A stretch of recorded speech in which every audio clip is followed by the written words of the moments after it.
Hello?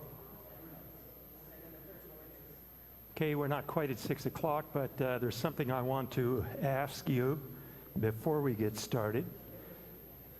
Those of you who looked at the College Park Bulletin this morning noted that the adult groups will not be meeting next week. I'm going to be missing a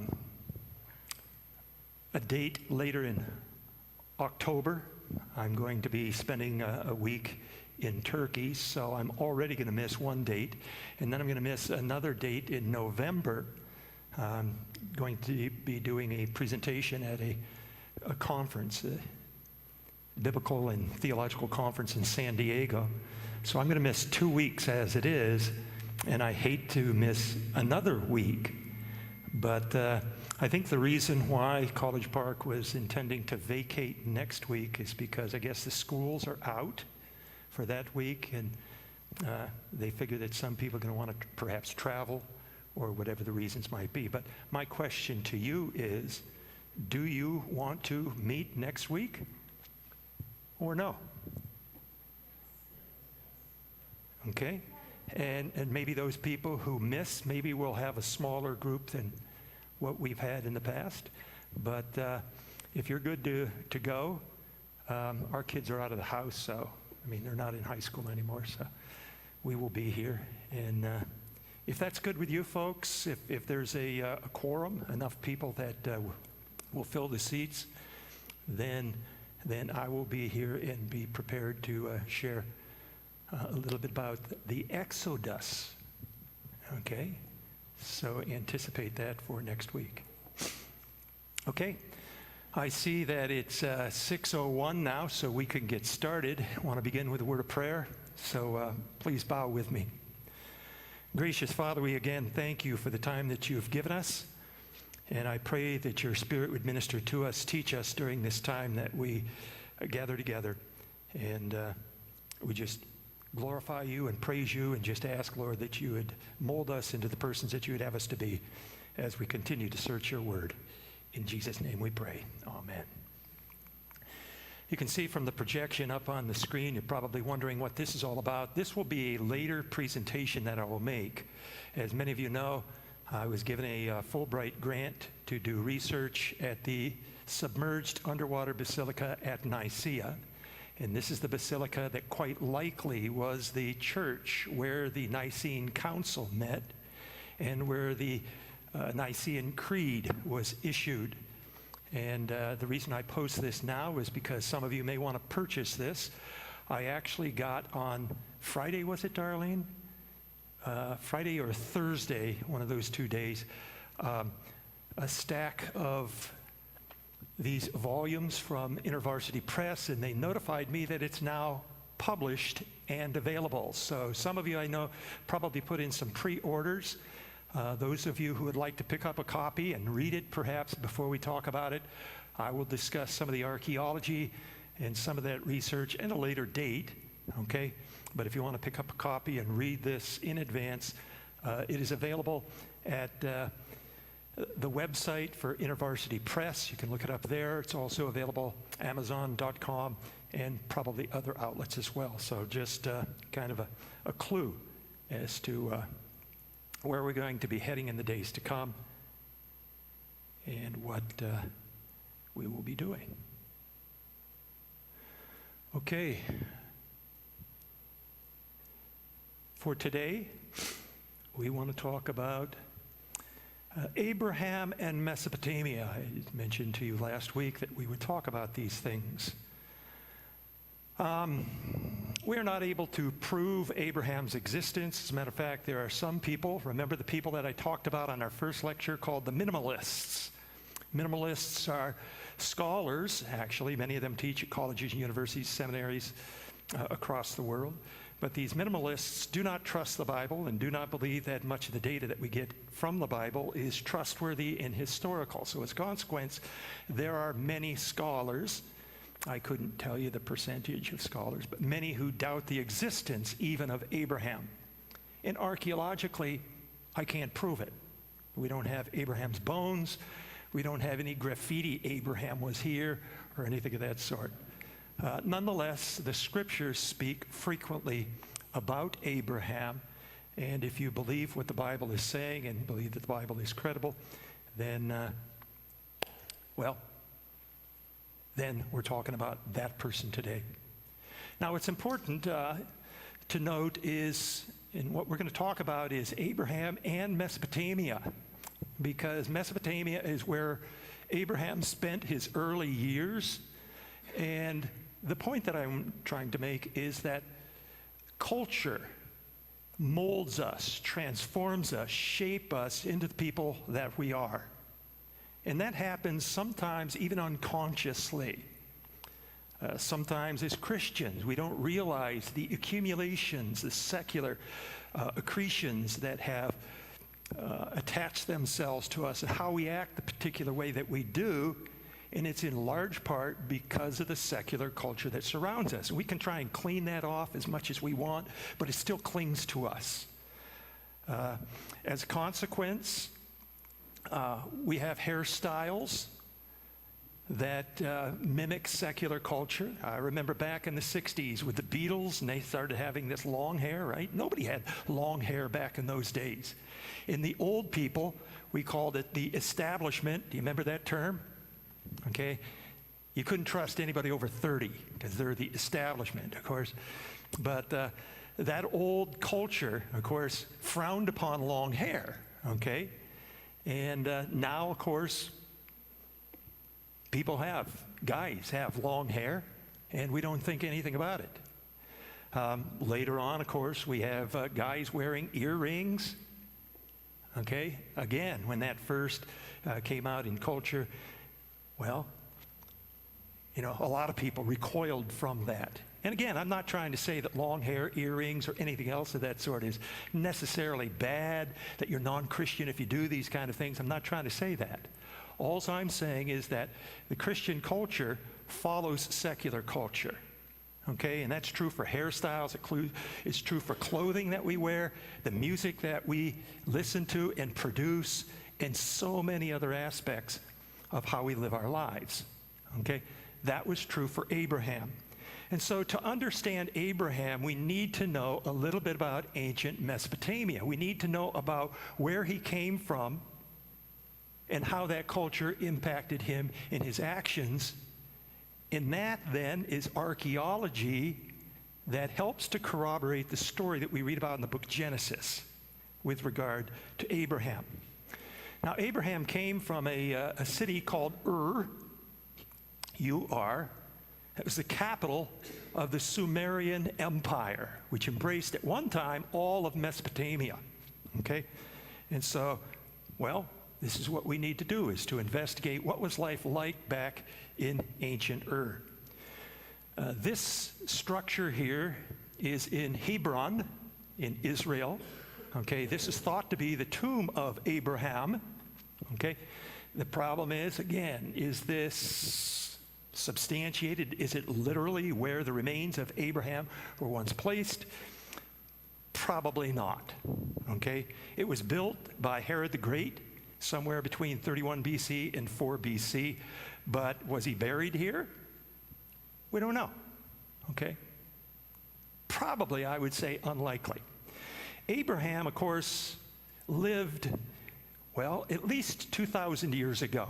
It's difficult to date Abraham, quite honestly, because there's no real concrete data.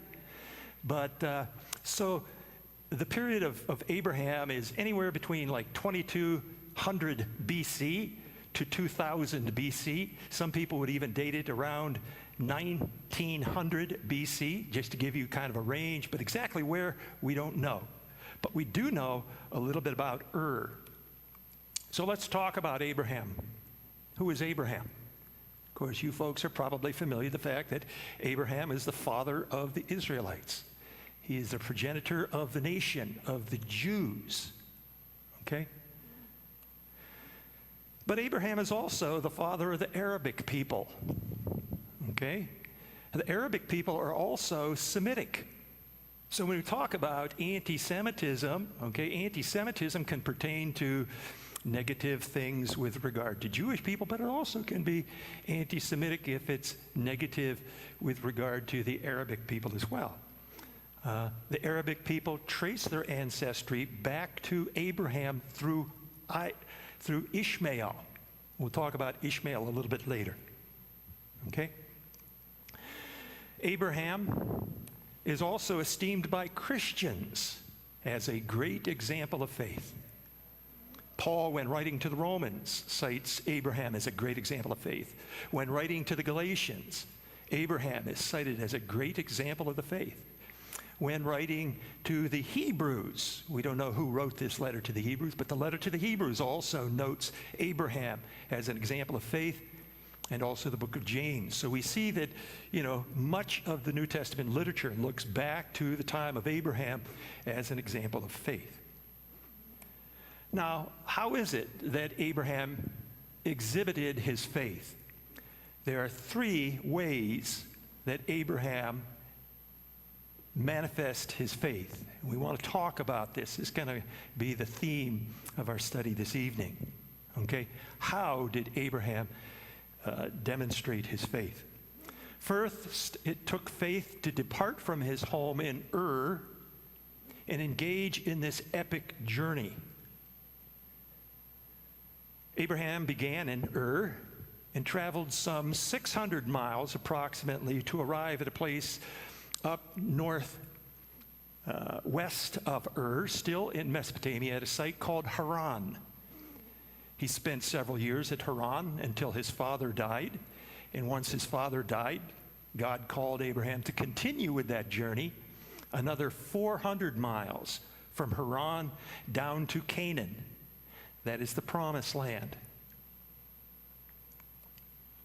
That was an epic journey. Number two, Abraham exemplified or exhibited his faith by believing that God would give him descendants. Abraham's wife, Sarah, was barren. She could not give birth to children.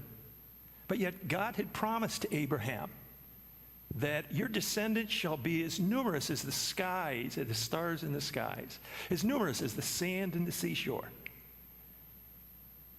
Abraham believed, in spite of the fact that both he and Sarah were far beyond childbearing years.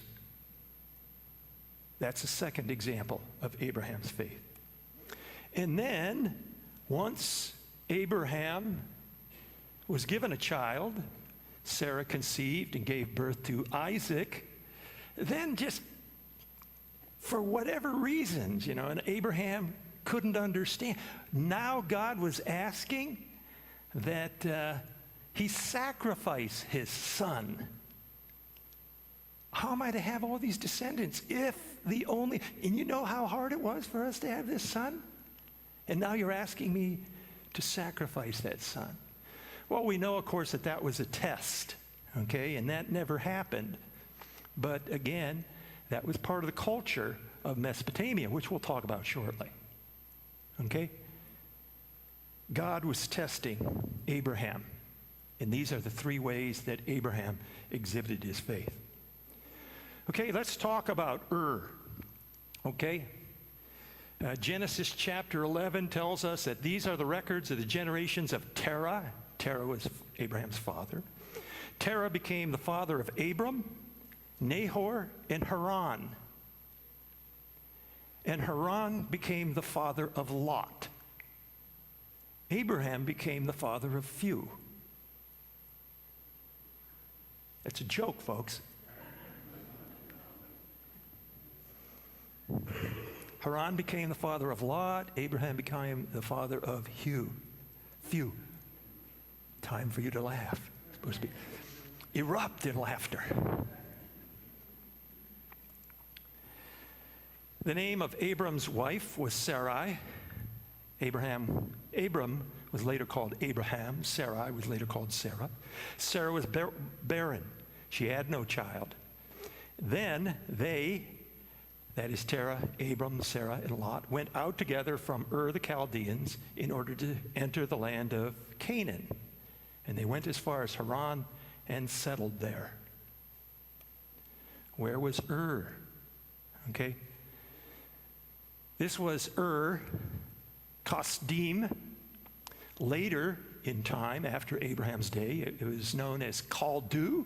That's where we get the word Chaldean, okay, or Chaldea, Ur of Chaldea. Here's a map. You can see the territory occupied by Ur during its greatest expanse. This would be the third dynasty of Ur, and you're going to have to help me with the color here, but what is that brown? Is it brown? You know, the furthest expanse, all the way out towards the top. Is that brown? Okay, okay. So you can see at different periods of time where Ur was when in earlier periods, and then how it expanded a little bit later. But that's a massive territory embracing all of Mesopotamia. Mesopotamia, of course, is the land between the Tigris River and the Euphrates River. Those rivers have their watershed in Turkey today, and they flow, most of them flow through Iraq. I'll show you a map in just a moment here so you can get some of the geographic or moorings a little bit better in terms of what things are like today. But I want to also note that during the time of Abraham, and again, it's difficult to tell because we can't precisely date the time of Abraham. The Elamites from the east invaded Ur and the kingdom around 1940 BC. You'll also notice that if we go up a little bit north towards the, is that an orange arrow? Green, okay. Green, a bright green's always going to fool me. But you'll notice that the Amorites, okay, begin to invade Mesopotamia during this period of time. So it's a period of upheaval, it's a period of fighting. And you'll notice also that you can see that dotted section there is an Amorite wall that was built by King Shulgi to try and keep the Amorites out of Ur and out of the Sumerian kingdom. It's kind of like Hadrian's Wall. Some of you may be familiar with Hadrian's Wall up in Europe, in England. Okay, so this is what was going on during that period of time. So it's a period of turbulence. Okay, and the reason why I'm mentioning this is that it's during this period of time that Abraham is making this epic journey. So as he's traveling up the Tigris or Euphrates rivers, okay, the people that he's going to meet along the way are not going to be particularly hospitable because they don't know who Abraham is. They don't know if he's a thief. They don't know if he's a spy. This is a very treacherous journey. There are no Holiday Inns or Hiltons that he can stay at. There are no McDonald's restaurants. You know, he's got to think about lodging. He's got to be thinking about food. He's got to be thinking about safety, okay? But he knows that there is a God, and he knows that God has called him to move. And so he strikes out in faith. This is a map that shows you the parameters of current day geography. And so you can see Iraq, and you can see, if I zoom in a little bit more, you can see Ur. You see where Ur is down here in the lower right-hand area. You can also see the shaded section because the Tigris, Euphrates, and all the tributaries that have emptied into the Tigris and Euphrates River have filled in that lower part of what is today the Tigris and Euphrates. So you can see what scholars project to have been the earlier area of what is today the Persian Gulf. We have inscriptions, ancient inscriptions. The Sumerians were the first people to develop an alphabet. This is how early we're talking about, okay? And you can see that this is an alphabet that is similar to hieroglyphics. Later on, it changed to a cuneiform script, and I'll show you a tablet a little bit later with cuneiform script on it. But again, these are some of the earliest writing systems ever developed. This inscription dates to 2600 BC, 2600 BC. So we're talking about 4,600 years ago. Okay, long period of time. We have artifacts that have been discovered from the excavations that had taken place in this area. This is Gudea. Gudea was the king of Sumer around 2,120 years BC. And you can see he's holding a jug, and out of the jug flow, what do you think that is? The Tigris and Euphrates rivers. Okay? And basically what he's saying is, I control the Tigris and the Euphrates. Of course, this is the substance of life back in those days. You need water, of course, for crops and for life. And of course, this is also part of an area which is called the Fertile Crescent, because there's not a whole lot of fertile land out and around that area. As a matter of fact, if you go to the west, you get into the Great Saudi Desert. Nobody can survive. There's no vegetation in the Great Saudi Desert. But here we see Gudea basically in control of the Tigris and Euphrates rivers. Incidentally, that's an issue today because the Turks have built dams.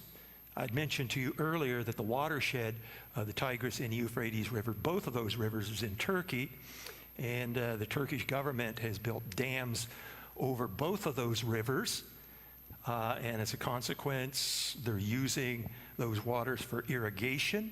They're also using it for hydroelectric power, which is much needed actually in the eastern parts of Turkey. But of course, Iraq is not happy about this because it's dwindling the amount of water that now is coming and flowing through Iraq itself, and Iraq is not exactly lush with vegetation and water. So a little bit of what's going on even today, because today it's Turkey essentially that controls the Tigris and Euphrates River. Back in 1922, Ur was discovered and was excavated by Leonard Woolley. Woolley was a British archaeologist and a very good archaeologist. He was one of the first who began to do archaeology in a scientific way. Some of the earliest archaeologists who even preceded Woolley were basically treasure hunters. It's a matter of moving the dirt, seeing what you can find, putting it in a museum. Okay, that's not archaeology because you're not really studying, you're not really learning much by doing that kind of stuff. But Woolley was an archaeologist who really developed the science and really did an excellent job. Prior to his excavation at Ur, he excavated at Karkemish in southeast Turkey, another very important site. And so he's really quite a monumental figure in archaeology. When Woolley excavated the site, he was, as a Brit, of course, he was in collaboration with the British Museum, but also with the University of Pennsylvania. They sponsored the archaeology and the dig there. As a consequence, many artifacts, and some of the photos that I'll be showing you will be artifacts from Ur that are currently in the University of Pennsylvania Museum. They've got an excellent museum in Philadelphia if you get a chance to go there sometime. So this is a shot of the excavation. Another shot of the excavation. During his work, one of the things that Woolley claimed is that he found flood stratum. That is evidence of this flood, which is recorded in the book of Genesis. Last week we talked about Noah and evidence that there was a flood. Woolley claimed that this flood was 400 miles long, practically the entire length of Mesopotamia, and 100 miles wide. And he says, but for the occupants of the valley, that was the whole world. Okay? So again, he says that this stratum, this layer that he had excavated, was evidence of that ancient flood. You can see here how far down they have excavated. This is called the balk in the background, the trench leading down into the excavation. And the figure that you see in the center there, center now, that's Woolley.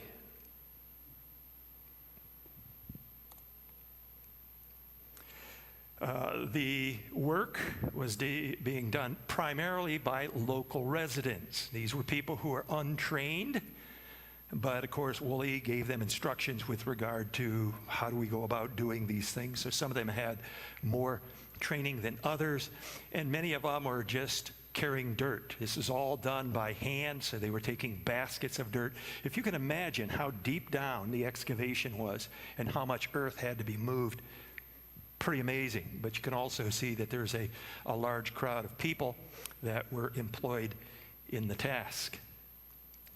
Now, at the site, Woolley discovered the royal tombs, that is the tombs of the kings of Ur. And next to the tombs of the kings, he found what came to be described as the death pit. Here they found 74 remains of people, evidence of human sacrifice. These are people who would then serve the king. So there was a belief in an afterlife, in a belief that these people would serve the king once they were executed. That's important. Remember that, human sacrifice, because human sacrifice was practiced in Mesopotamia. Also, we find out that human sacrifice also was practiced in Canaan. Okay, we'll talk about that a little bit later, and elsewhere in the ancient world. Among the findings, you can see this in the British Museum, okay, is the crushed skull of body number 53 from the death pit. This was a woman. You can see that she has a gold ribbon crown with gold flowers. Also a necklace decorated with gold leaves. And also lapis lazuli.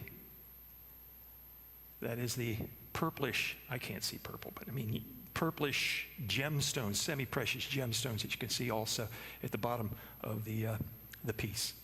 This is a woman who is 18 to 20 years of age, and was either a princess because she was ornately decorated, or she could have been a valued servant of the king or of the king's wife.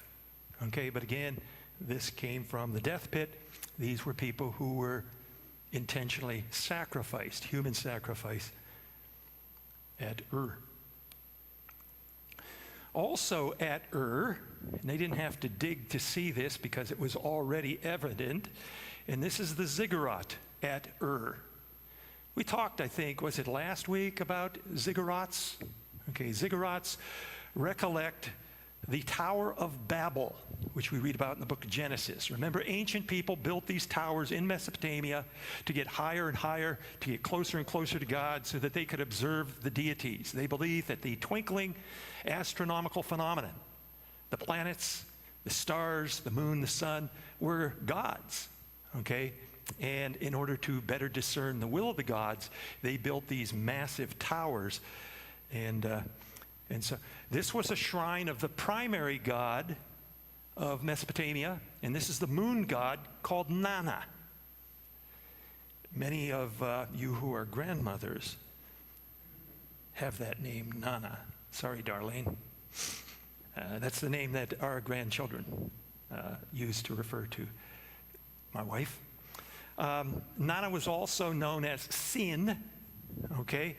And Nana was the patron deity of Ur. That is the primary deity, the protector deity. So if they were attacked, or if they had needs because of drought and food, they would appeal to Sin. This ziggurat that I'm going to show you in just a moment was constructed by Ur-Nammu. Ur-Nammu was, again, one of the important Sumerian kings. And Ur-Nammu is important also because a little bit later we're going to be talking about the code of Ur-Nammu. This is the earliest discovered law code anywhere in the ancient world. Okay, a law code. We'll talk about that in a moment. So This is the ziggurat at Ur as it was first discovered. You can see some of Woolley's excavations in the foreground, but you can also see this ziggurat, this tower. It's been much degraded. Of course, you can imagine this has been degraded over the course of more than 4,000 years. Can't imagine something's going to stand like that forever.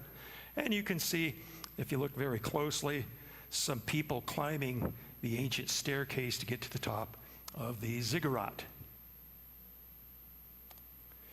This is an artist's reconstruction of what that ziggurat looked like back at the time of Abraham. Abraham no doubt saw this ziggurat and probably others as well. There were many of these. And today, they have reconstructed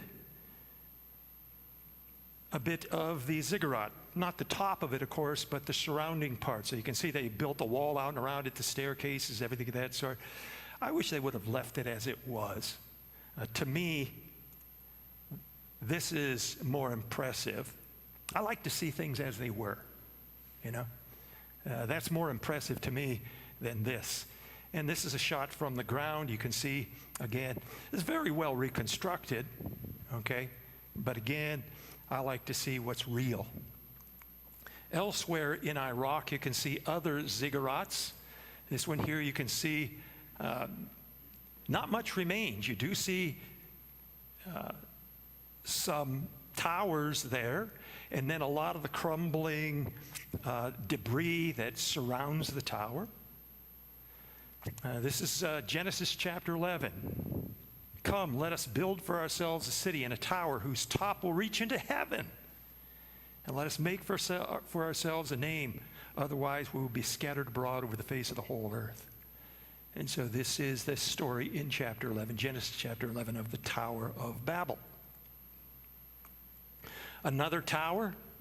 This is an old picture of the remains of a tower.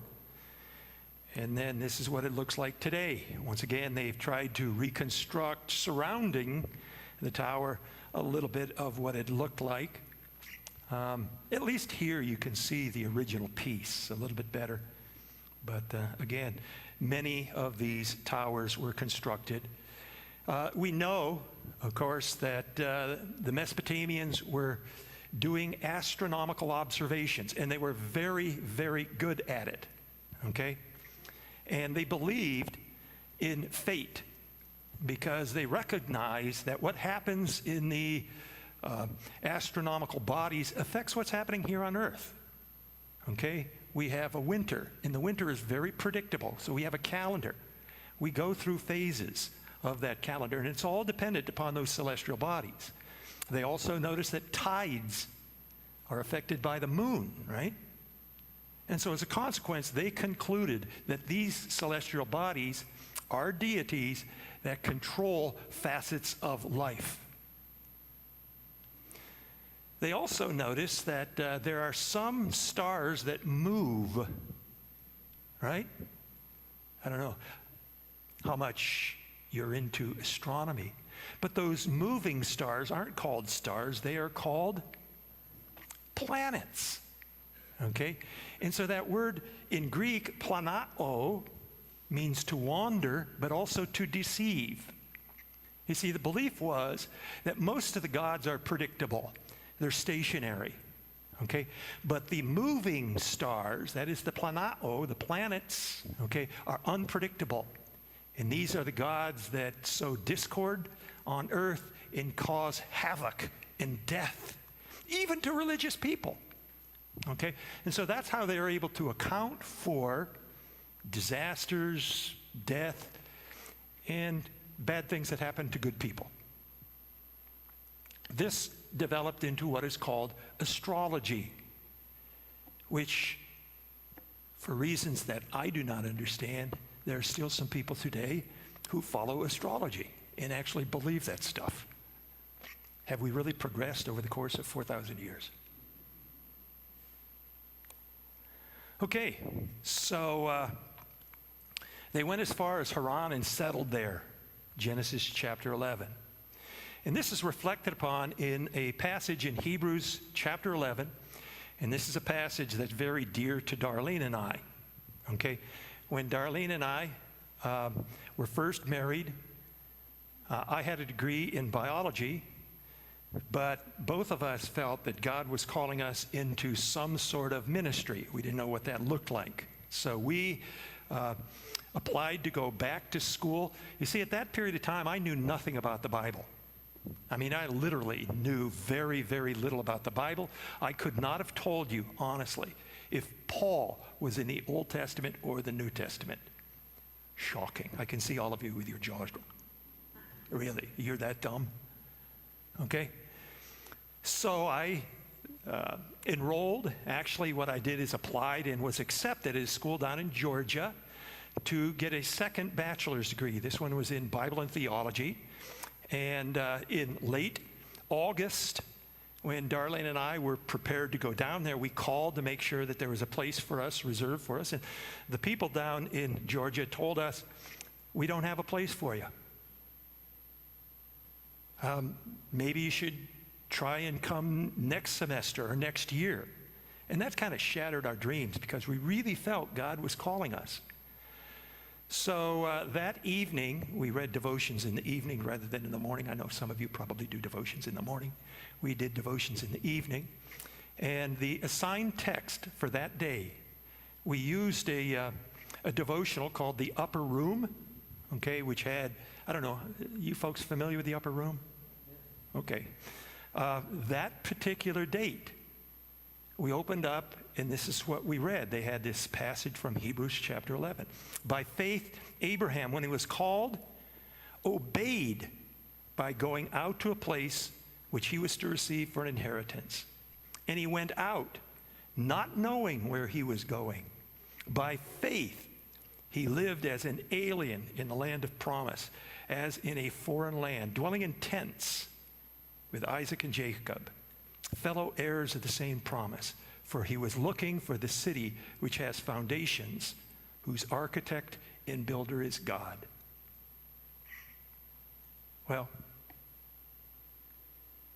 we didn't have to say much to each other because we knew that this was God directing us to go out and to travel, what was it, 11 hours down to Georgia, trusting that God would open up doors. And he did. And this has been a journey, of course, that we've been on, and God has been faithful at every step of the way. But this is, again, what Hebrews is talking about. Abraham and the trust that it took for Abraham to go out onto this venture. So here's a map. You can see down in the lower right-hand side, and we don't know exactly where Abraham went. We can't trace the route precisely, but strategically speaking, we know that most people traveled up the river valleys and along ancient known roadways. And so you can see two different routes. One of the routes travels up the Euphrates River. The other one travels up the Tigris River. Now, I've been on both of those rivers on several occasions, just to show you a little bit of what Abraham and the company may have seen. This is at an ancient site, dates back to the early Bronze Age, called Hassan Cave. Hassan Cave today is actually underwater because of one of those dams that I had mentioned. So much of what I'm going to show you, you cannot actually see today. But this is the Tigris River. Another shot of the Tigris River, and you can see the sheer wall on the far side of the river. And if we go up close, you can see a cave with a staircase leading up from the river.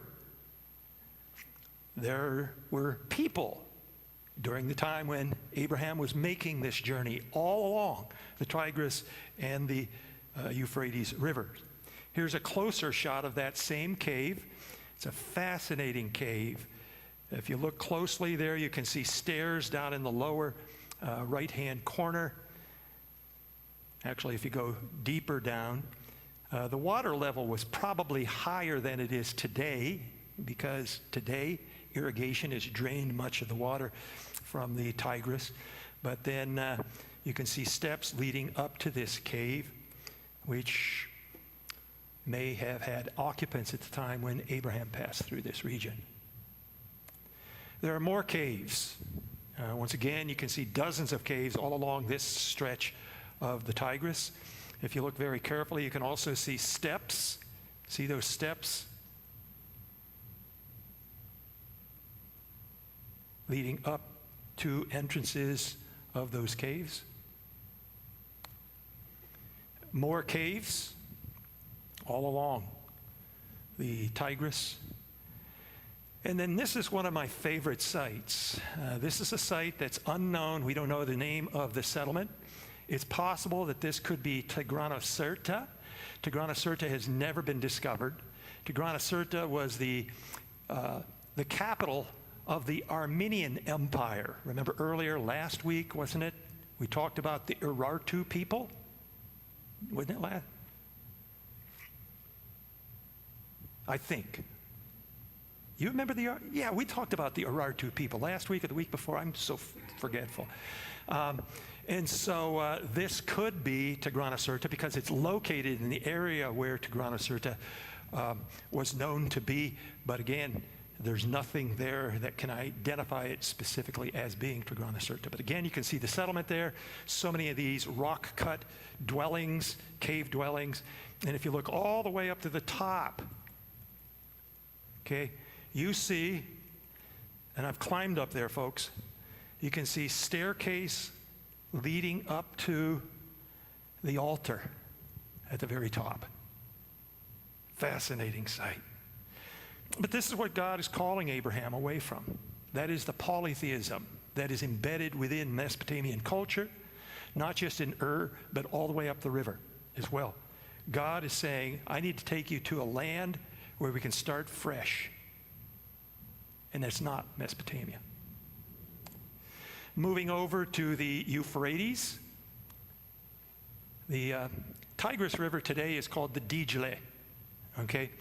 The Euphrates is called the Firat, okay? And this is a shot of the Euphrates River.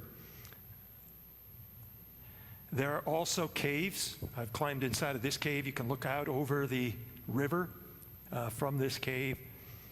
And again, many of these caves dating back as early as the early Bronze Age. That would be the period of Abraham. Many of these you can see all along.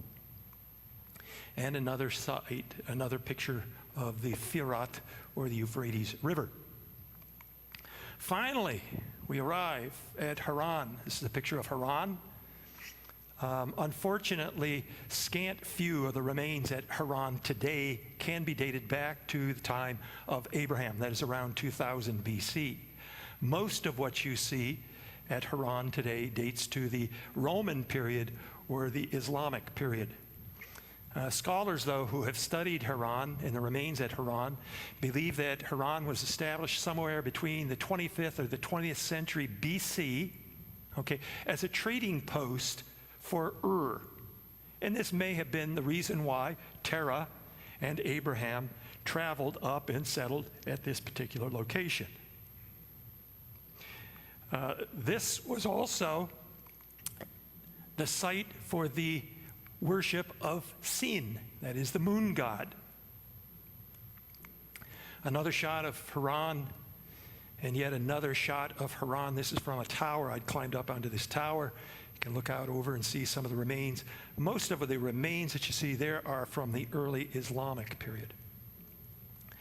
Now, located not far from Haran, only 30 miles away, is a site called Somatar. Nobody goes to Somatar. Everybody ignores Somatar. But it's a fabulous site. It's one of my favorites. And this was the central site, the primary site for the worship of the moon god Sin. Okay? And you can see depictions of Sin here on the left-hand side. You can also see that there's Syriac inscription. I do not know Syriac, so I cannot translate that for you. But according to what others have done to translate that, that is a votive inscription dedicated to Sin. Also, At Somatar, we have an underground cave, large, massive cave, and here you see figures that are cut into the walls and niches cut into the walls at Somatar. We don't know what this was used for. Perhaps priests. We just don't know. Just a lot of questions. There's just not much that can be known. What country is that in? Turkey. Turkey, yes. It's not far from the Syrian border, in fact. As a matter of fact, when I drove out there, it's hard to get to Somatar because the roads are all dirt roads or sand roads, basically. They crisscross, and lots of times it's hard for you to determine even if you're on a road. The first time I came to Somatar, believe it or not, I had a sandstorm. I've only been in 2 sandstorms ever in my life. One of them was in Egypt. The other one was here at Somatar. And the sand was like snow. You know what a whiteout is? Right? And that's what it was. And so after I had visited, I'd stayed there for a long time because it's a fascinating, interesting site. And so I started to leave, and night was encroaching upon me. The sand was blowing. It was really hard to find the roads. Had my lights on, and lots of times I didn't know if I was on the road. Sometimes I ran off the road, but then was able to find my way back onto the road. And I was afraid I'd go into Syria. I didn't. But it's very close to Syria. Okay, what we find at Somatar also are tombs of kings. And there are 7 of these tombs that radiate out from the cult site for Sin. So they're like planets, okay? And so you see 7 of these tombs where some of the Mesopotamian kings were buried, and then another inscription that you could find on top of the main site, the cult site for Sin. Okay, let's get back to the story of Abraham. Abraham took Sarah, his wife, and Lot, his nephew, and all their possessions which they had accumulated, and the persons which they had acquired in Haran, and they set out for the land of Canaan.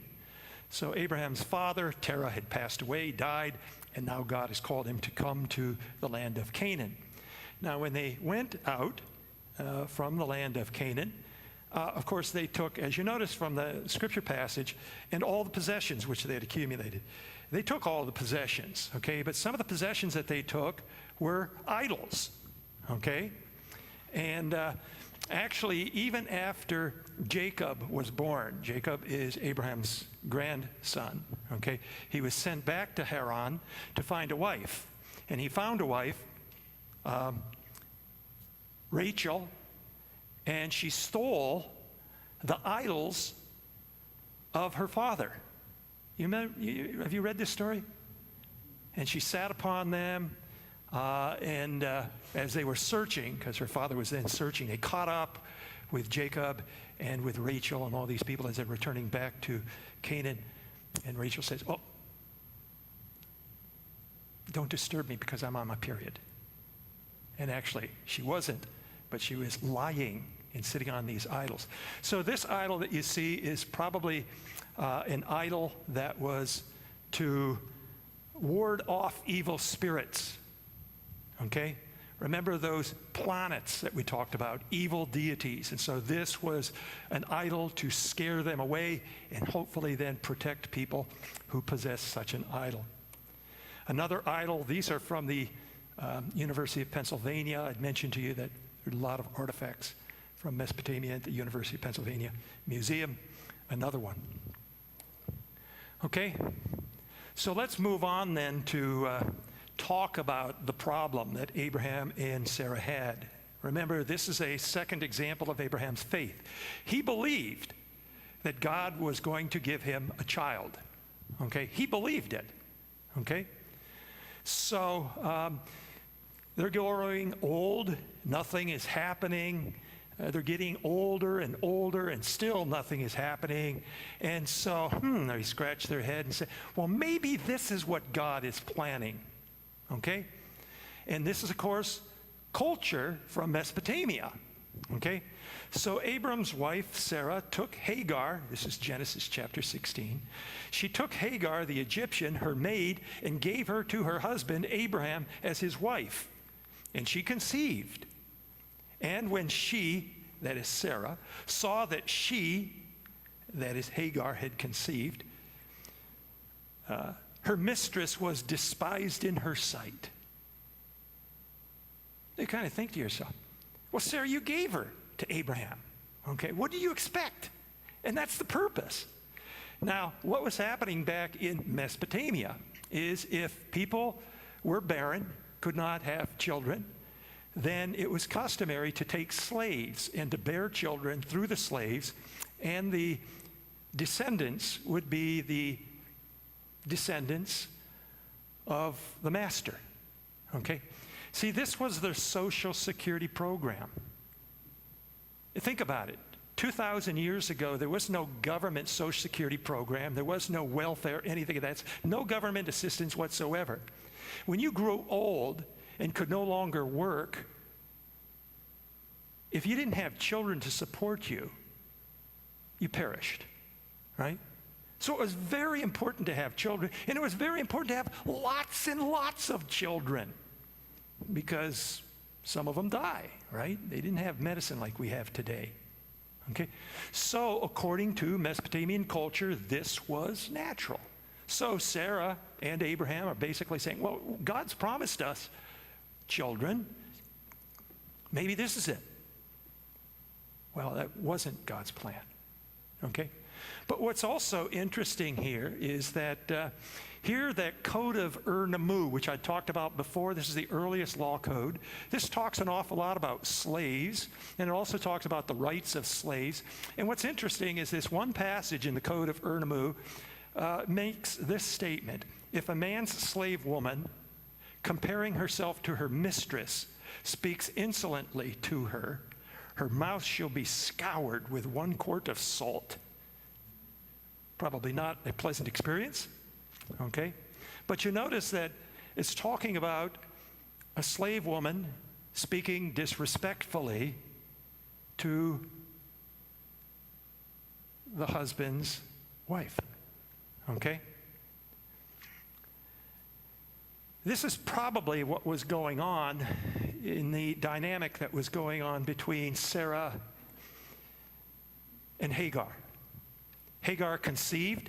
Hagar was probably proud of the fact that she has a son. All of us would be proud of a son, right? And that really rubbed Sarah the wrong way. So as a consequence, we see that the relationship between Sarah and Hagar was tarnished. And it's reflective of what we see even in this code of Ur-Nammu. Now, this is a photograph of 2 codes. The earliest code is the code of Nammu, and the one next to it is the code of Hammurabi on the right-hand side. Code of Hammurabi, of course, is also a very early code, not quite as early as the code of Ur-Nammu, but also the code of Hammurabi has a lot of parallels, a lot of similarities to what we read about in the book of Leviticus. That is the law code that God gave to Moses. Okay, so this is again a piece of archaeological evidence. It gives us some background of the culture and what life was like back during the time of Abraham. So, Hagar bore Abram a son, and Abram called the name of his son whom Hagar bore Ishmael. Abraham was 86 years old when Hagar bore Ishmael to him. 86 years old. As I mentioned, Ishmael is the ancestor of the Arabic people. And it's through Ishmael that the Arabic people trace their ancestry back to Abraham. Now, I think one of the tragedies of what's happening in the world today is that in reality, the Arabic people and the Jewish people are cousins. And yet, the greatest conflict in the world is between the Arabic people and the Jewish people. And I'm not going to wax political here or anything of that sort, but if there's ever going to be peace in the land of Israel, we've got to eliminate the people who are radicalized, both the Jewish radicals as well as the Arabic or Muslim radicals. because those are the people who are really causing the disturbances that we see spilled out in the news every day, and even today. You can see what is erupting in Palestine. There's got to be peace there, because these are people who have a kinship that is most closely aligned with one another. And not just because they're related to one another, but simply because God wants peace. God does not want the destruction that we see. So, here's an ancient city. This is the ancient city of Edessa. Today it is called Şanlıurfa. Most of the Turkish people simply refer to it as Urfa. Okay, this is the ancient citadel at Şanlıurfa. You can see it here from a lower perspective. Urfa has that name right? And the Muslim people believe that this was where Abraham came from. They don't think of as being in southeast Syria. They believe it is right there in Turkey at Şanlıurfa. And so this is a site that is recognized by Muslims worldwide to be the birthplace of Abraham. As a matter of fact, it's considered to be the fourth most holy site in all of Islam. Okay? Beautiful structure. And then if you go to this cave, zoom in here a little bit. This is the cave where the prophet Abraham was born. That's the belief.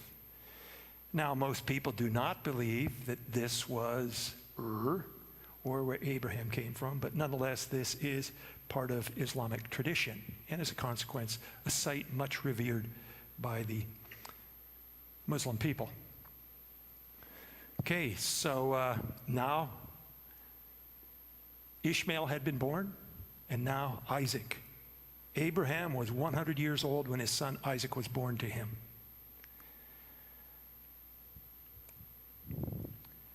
Then, and this is a third aspect of Mesopotamian culture that we want to talk about, God said, now take your son, your only son, whom you love, Isaac, and go to the land of Moriah and offer him there as a burnt offering on one of the mountains of which I will tell you. Genesis chapter 22. I mean, Abraham had to be baffled. Sacrifice my son? Why?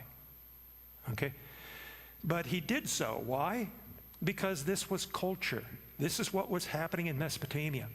If you have gods, okay, who are unpredictable, and if gods have demands, let's say there's maybe a contagious disease that's wiping out the population, maybe there's famine, maybe there's war, anything of that sort. Well, how do you then plead to God and ask God to honor your request? Well, God expects something, doesn't he? He expects sacrifice. And you can sacrifice all the animals you want, but that's not the greatest sacrifice. The greatest sacrifice is the sacrifice of your own children. Okay? And this is what was happening. I already showed you human sacrifice that was going on at the death pit in We can also see this elsewhere. This is at southeast Turkey, still in Mesopotamia, at Bashur Hoyuk for child sacrifice.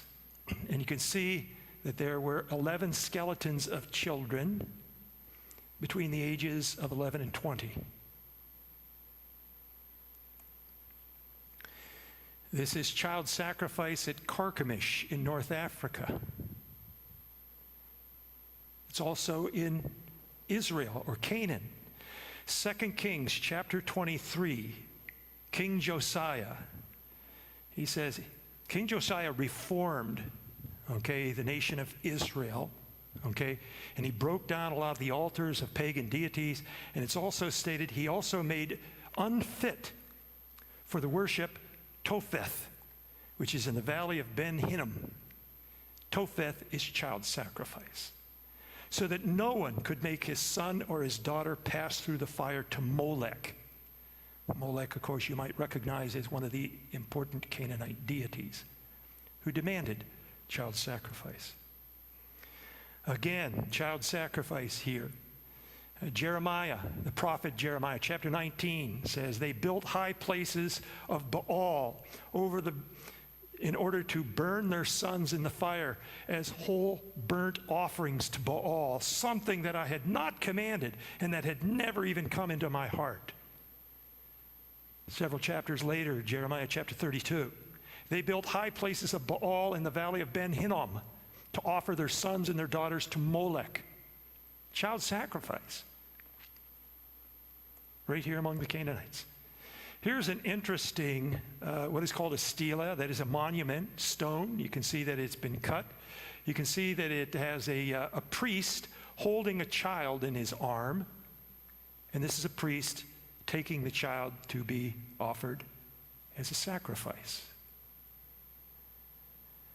Deuteronomy chapter 12 says, they do for their gods every detestable thing that Jehovah hates, even burning their sons and their daughters in the fire to their gods. This was, again, part of the culture that followed Abraham from Mesopotamia even into Canaan. Of course, the story is a good story as it ends in Genesis chapter 22. It's stated that after God said, "Ha ha, just joking." Actually, God didn't respond that way. God says, hey, now I know you believe me. Now I know you trust me. You have exhibited faith.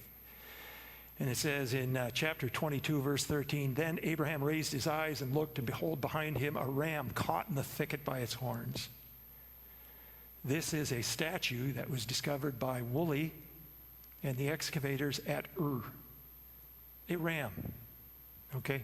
And so, of course, this is not the ram, of course, depicted. This has no relevance, actually. But it's simply a ram that perhaps would illustrate the sort of a ram that Abraham discovered and offered this instead of his own son. Okay? So just to wrap up. Okay, we're at 7 o'clock, so I need to wrap up. Abraham exhibited his faith in 3 ways. And this is one of the reasons why he is a monumental figure of faith in the New Testament and in the Old Testament. Abraham traveled, obeyed God when God commanded him to leave Mesopotamia. And that was an epic, epic journey, fraught with many dangers, but yet he trusted God. Number 2, Abraham believed God when God promised him a son. Even though he was beyond childbearing years, even though Sarah herself was barren and was beyond childbearing years, even though they thought maybe the plan was to use Hagar, God delivered on that promise and gave them Isaac. And Isaac, of course, became the father of the 12 sons, the 12 tribes of Israel. And then number 3, and that is Abraham's faith when he was willing to do whatever God commanded him to do, even if it meant sacrificing his son. Though that never happened, God was testing him, saying, have you been able to wipe away what culture you had experienced and had accumulated in your days in Mesopotamia?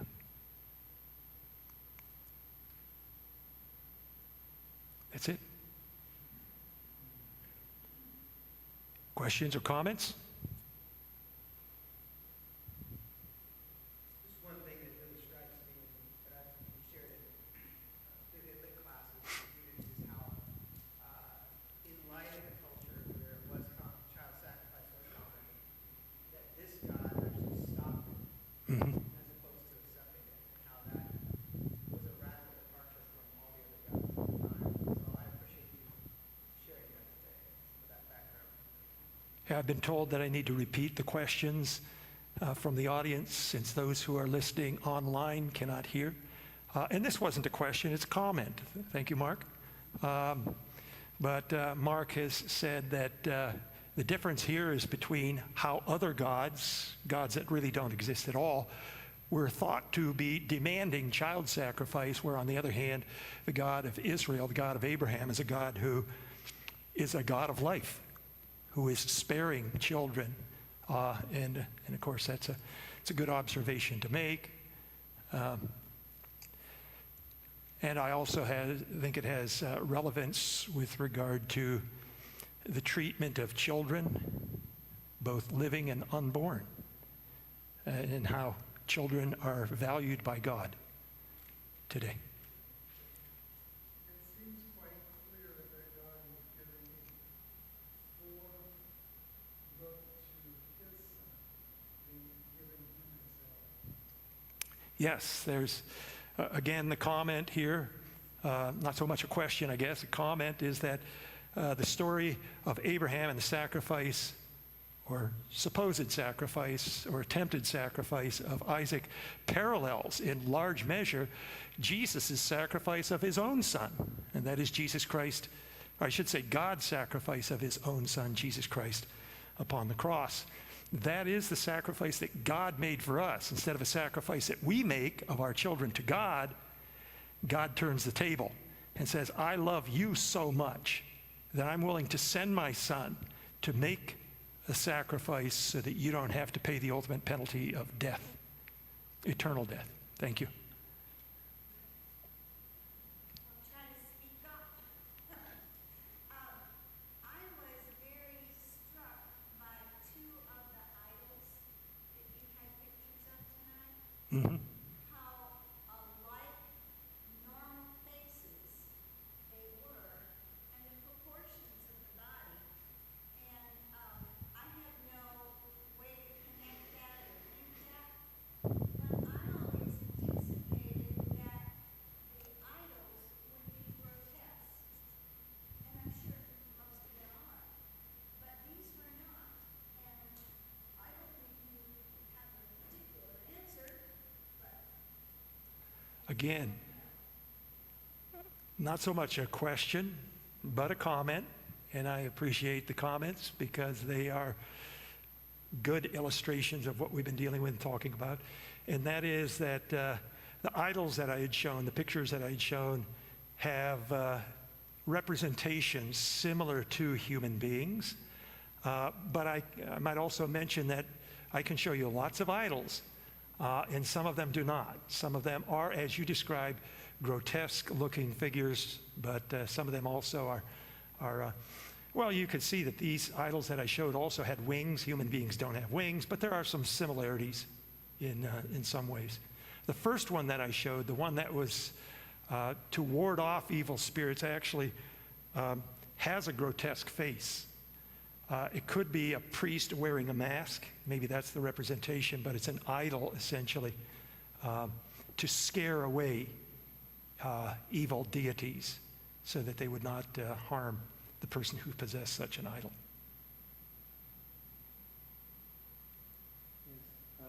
Is there that much damage being going on with the war with Israel? Areas that you would like to see?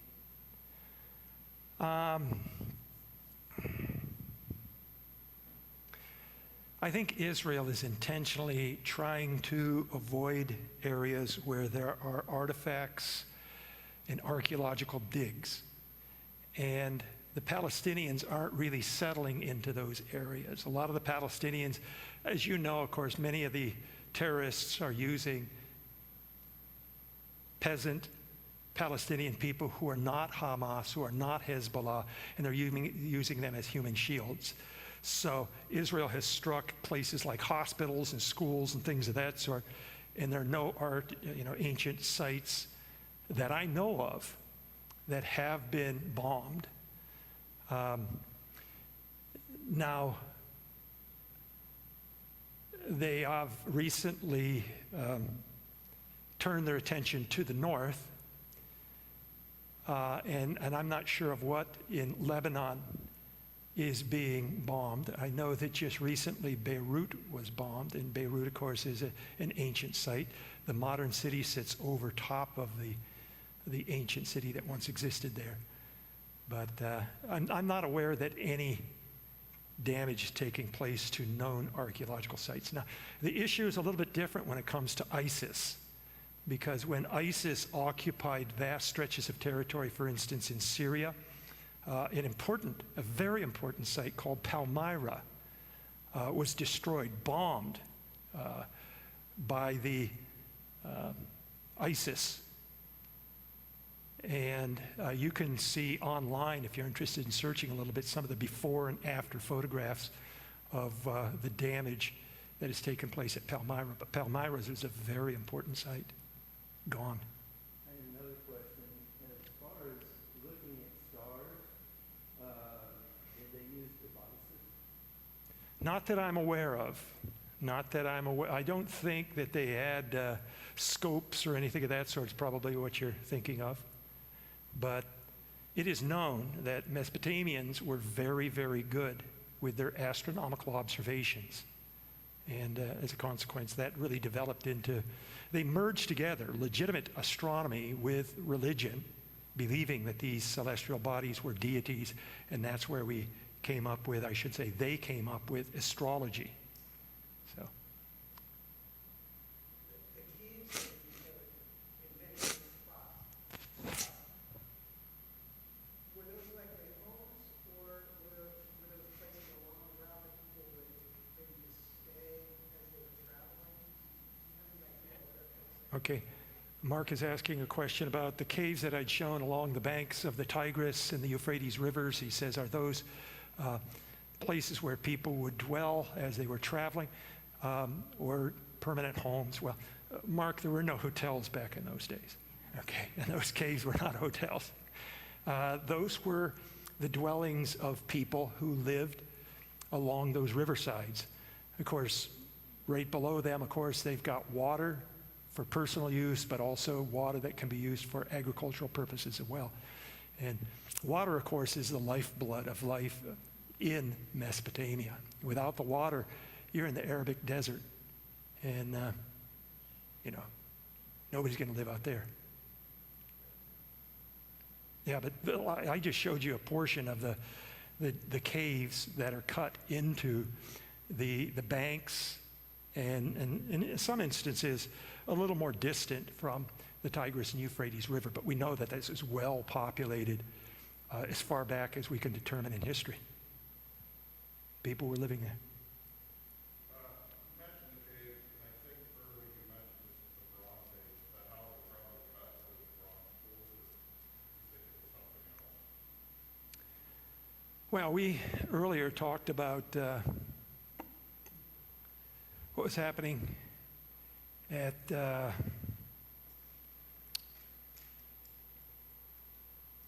Göbekli Tepe, and that was before metal instruments, even before the Bronze Age.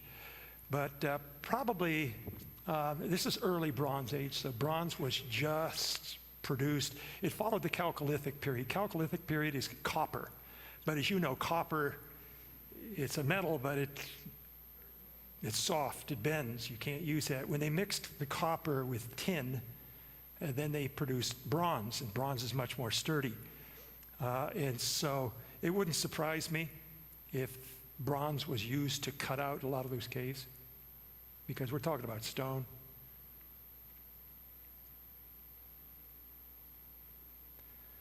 Well, thank you. Another question. After the Exodus, the Israelites wandered in the desert of Sin or Sin, and I wondered if this desert was named after that movie. That's a question I cannot answer. Yeah, but you're talking about in the Negev, south of Jerusalem, we have that valley, which is quite a fascinating valley with a lot of geological features there as well. And so the question was, there's the desert of Sin in southern Israel today, and was that named after the same God? And my response is, I don't know. Again, thank you for coming. And like I say, we'll plan on meeting next week. If you can make it, if you can't make it, these will be posted online. So we'll see you next week. Can you share the dates that you aren't going to be able? Okay.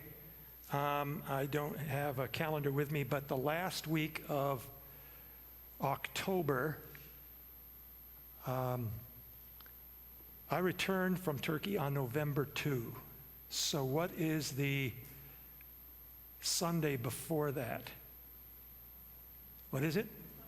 The 27th. So the 27th of October, I will not be here. Thank you, Bruce. And then moving on to November, when is Thanksgiving? 28, 20. Okay, I will be gone just prior to Thanksgiving, November 24. I won't be here also. So those are 2 dates. I apologize, I won't be able to join you. But I'm trying to make it up for you by meeting next week. Okay? Thanks again, folks.